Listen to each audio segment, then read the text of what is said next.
On my wedding day, the first love of my boyfriend appeared and declared she wanted my place at the altar. Sobbing theatrically, she pleaded, "Claire, I'm seriously ill. You have your whole life to be with Evan. Just let me have this wedding." And my boyfriend backed her up without hesitation. "Claire, you're already pregnant with my child, and we've signed the marriage papers. You've got everything you need.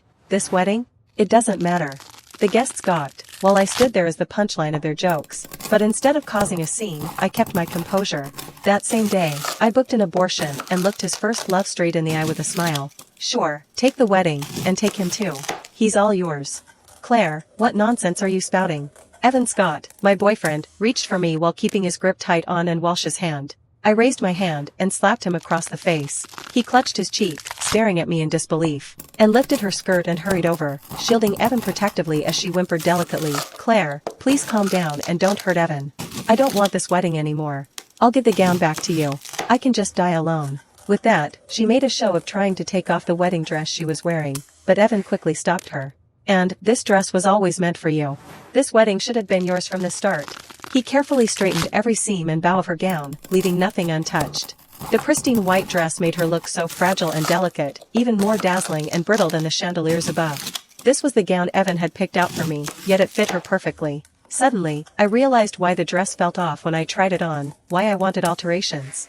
Evan had insisted it couldn't be adjusted because it was custom-made. Now, I understood. It was always meant for Anne. I laughed bitterly, a sound that caught Evan's attention. "Claire Wood, are you satisfied now? Do you really have to push her to the brink? Think about the child in your stomach.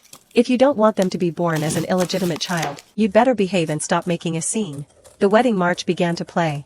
Flower girls scattered rose petals down the aisle as Evan, arm in arm with Anne, walked into the venue under the admiring gaze of the crowd.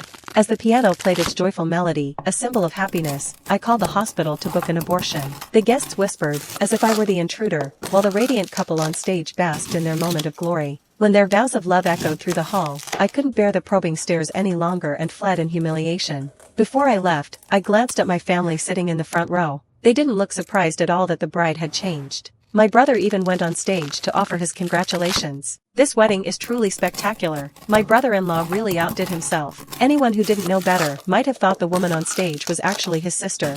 After stepping off the stage and noticing my absence, my brother quickly sent me a message. "Hey, sis, hurry back. Don't embarrass your husband." "What's the big deal? The marriage certificate still has your name on it, doesn't it? Just apologize properly. Evan promised to buy me a new car next month. I've already signed the contract. If he gets mad, are you going to pay the balance for me?" My chest tightened instantly. With trembling hands, I texted back, "Haven't I been giving you an allowance every month? Why would you ask Evan for something so expensive?" The typing indicator lingered on his side for what felt like forever, but no reply ever came. Instead, my parents called. The moment I picked up, they began shouting, "I can't believe I gave birth to such a useless daughter. You can't even buy your brother a car, and now you're causing trouble on such an important day? Finally, you marry a generous husband, and instead of being grateful, you humiliate us in front of everyone." Amid their relentless scolding, I finally pieced together the truth. No wonder my mother-in-law always hinted that I was greedy and treated me so coldly. It turned out my parents and brother had been using my name to ask Evan for money countless times.